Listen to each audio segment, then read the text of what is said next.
Hey everybody, Chris here. We're seeing Dogecoin in recovery mode. We're going to talk about that in this video. Please be sure to subscribe to my channel. Hit that little notification bell too. You can be notified when the videos come out, as well as when I do live streams. And right after my live stream ended yesterday on Tuesday, we did see a spike in the price of Bitcoin and Dogecoin. I'll show you that on the charts. Bitcoin is now only 3% away from $100,000 again. Very quietly has been moving up, which has also allowed Dogecoin to see its bottom, which I believe we had, and Dogecoin moving up as well. So going to be a big day today. FOMC meeting. We're going to see no volatility in the morning. Things are going to be really quiet now leading up to this afternoon's announcement, which of course, no surprise, there's going to be no rate cut. No Fed rate cut, not going to happen. We all know that already, but that doesn't stop a bunch of people from talking about it and a lot of people trading it as well. So I'll be watching Tom Crown. That's right, Tom Crown will have a fun live stream this afternoon. And then later I am out, but I will have a live stream much later on Wednesday night. It's going to be a late night live stream Wednesday night. Make sure that you're subscribed, you have your notifications on, so you know when I go live. It'll be a fun one late tonight, so maybe we'll get some viewers coming in from other time zones who don't normally see me, so check that out. But for now, recovery mode for Doge. Let's take a look. Let me show you the charts in the news. I'll show you what I'm looking at. And we start here looking at the current Dogecoin chart. We're just over 17.3 cents. That's right. We moved up after my live stream on Tuesday, up over 17 cents.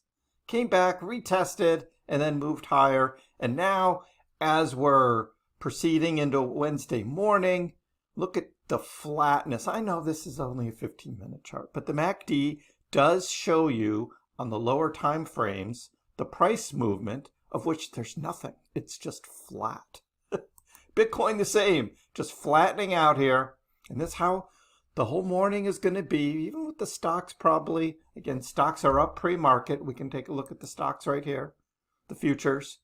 I'm recording this before the stock market's open on Wednesday, and we're up almost 1% up. So again, Fed rate cuts like Trump tariffs look to be on a 90-day pause, which pretty much means not only are we not going to get rate cuts in May, but June and July as well, also in the cards of no rate cuts. The Fed is still worried about like the Trump tariffs and maybe inflation. So they're guessing what's going to happen instead of what Powell normally does, which is just look at the data. He's not looking at the data anymore. Now it's a fear of what may happen, which is going to cause them to pause rates. That's going to be the big narrative, but nothing we can do about that right now. But again, the price is just going to be stable. But this is okay. We're up.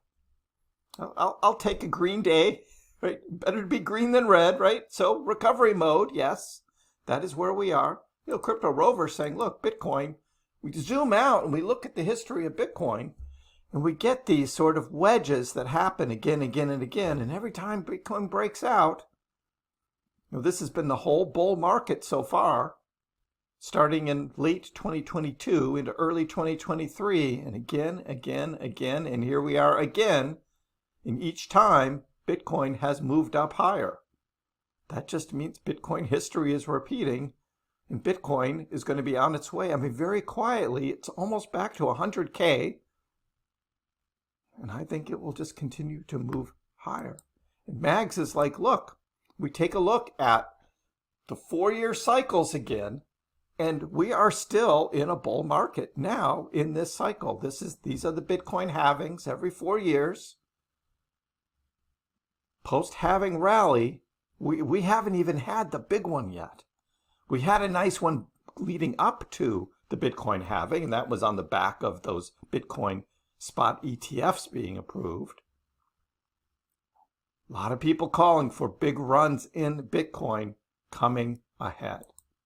Trader Tardigrade in the short term is looking at Dogecoin saying, hey, look, Dogecoin in the short term, we got this inverse head and shoulders pattern that has happened here. So that looks to be a pattern that sometimes works out, sometimes doesn't. We'll see. But if it does, then we're looking to get over 17.5 cents and move up higher by tomorrow, 17.7, and maybe even approaching 18 cents. So we'll be watching that on the short term. The big news right now that has happened, we covered this on the live stream on Tuesday, is Doge OS. Yes, this is the MyDoge team that are developing Doge OS. They raised $6.9 million. Thanks to Polychain Capital was the leading funding. There were some others involved as well, raising money to allow Doge OS to go from beta mode now to have a full release and help devs start building on Dogecoin and a Doge OS. It's kind of like a layer 2, so it's not going to muck up the Dogecoin blockchain. So we talked a lot about this and what this means, and this is big. Yield, games, DeFi, Doge, you want to build? We're ready. Doge OS, it's growing. And CoinDesk covers it. Doge OS raises $6.9 million, launched Dogecoin App Layer. This is enhancing the Dogecoin ecosystem and its decentralized finance services. So this is all building for Dogecoin.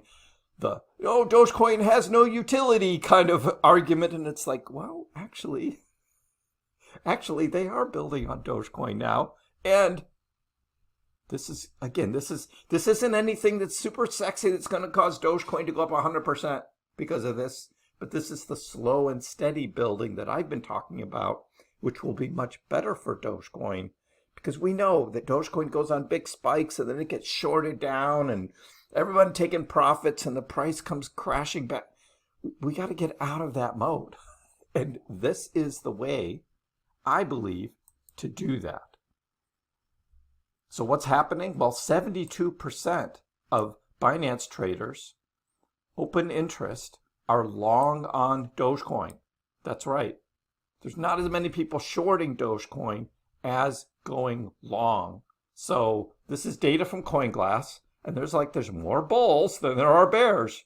So that long-short ratio pretty much tells you where the crypto traders are leaning, more on the bullish side. They're putting their money down with leverage, and we know there's always that risk when you've got big leverage trades out there, especially the 10x and 20x ones, that the market makers way want to drop the price and take those out. But if it's slow and steady, not huge trades, they're betting the price is going to go up. So that's what's happening on the trading side. There are some shorts, but 27% short, that's not as bad. So the open interest when it comes to Dogecoin is still quite low. In other words, compared to the big volume of trading when you have huge futures bets happening, that's not happening right now. It's a low quantity that's actually being traded with open interest right now. Traders are trading more conservatively right now. This has followed the price decline and the fear sentiment that has gripped the market. However, times like these are usually when reversals begin, especially when many aren't expecting one. And we do see that in the chat. We still have a lot of bears in the chat calling for 10-cent Doge, and I'm just like, hey, you don't see what's going on, guys. Not only with just Dogecoin, but Bitcoin as well. Doge isn't going to drop to 10 cents if Bitcoin is still, hovering close to 100K. It's just not going to happen with Doge. So, but there are some who are like, is it time to sell off Doge? And it's like, no. Most are predicting recovery, maybe up to 40 cents. So it's not a sell kind of mode for Dogecoin right now. This is all looking to recover back, because that's what's happening. The ongoing consolidation may actually be a prelude to a significant breakout, reminiscent of Dogecoin's explosive rallies in prior cycles. This is Master Ananda, and I mean, he's comparing last summer to now, And are we going to continue through this summer, similar to what we saw last summer? There were 3 drops during the summer, July, August, September. We saw that before things started moving up. And then, of course, we had the post-election rally and all that hype around Elon Musk and the Department of Government Efficiency thinking Dogecoin was going to be involved. I mean, I never said that, but a lot of others did. It's like, oh, Elon Musk, Dogecoin in the government. I was just like, no, that's not going to happen. But that doesn't stop the hype train from like pumping the price of Doge. I think we need less of this and more of slow and steady gains, because this is what happens. Like I said, we have this huge run and then it just gets shorted down. People sell off and people are all disillusioned. We're actually much higher now than we were last summer. And people are all upset. And I'm just like, we're double the price we were. But that's how the sentiment goes, and that's how Doge trades. Now, we're going to have this big green arrow going up again. Look, last November was a special time. That's all the hype. I don't see this happening anytime soon. I mean, Trader Allen is looking at the same thing. Like, we did this 3x pump from October into early December. And that was exciting and that was great, but look how far it's dropped back down. So you go through this mode of down and then down further, and you get a falling wedge going down. And here we are, and we're all disillusioned about Dogecoin. And I'm like, this is the time to build. This is the time to buy more. Buying on the dips, consolidation. This is an opportunity before the next leg up. Now, is it going to be this? I don't think so. I mean, Trader Allen, he likes to make these great looking charts, right? And post them and gets a lot of views and excitement. It's not quite an identical falling wedge, but again, we had gifts and buying opportunities last summer, and maybe that's what we've just had here. It seems ready to break out. A previous surge in Doge resulted in a 300% gain against total, and we could see that again. Again, Dogecoin outperforming the rest of the crypto market on these big surges in Dogecoin's price. That's the potential Doge has, which is why when you see Doge going down, especially with these falling wedges, this is the time to be buying Dogecoin as opposed to other cryptos, because Doge is going to go on a run. Not guaranteed there's going to be a 3x again, but Doge will go on a run and it will outperform other cryptos and even Bitcoin, because that has been its history again and again and again. I'm not predicting this big 3x gain versus total this time. I think it's going to be more slow and steady. And over the summer, there may be an extended sort of accumulation period before maybe a big run up in the fall. And that's what I've been talking about.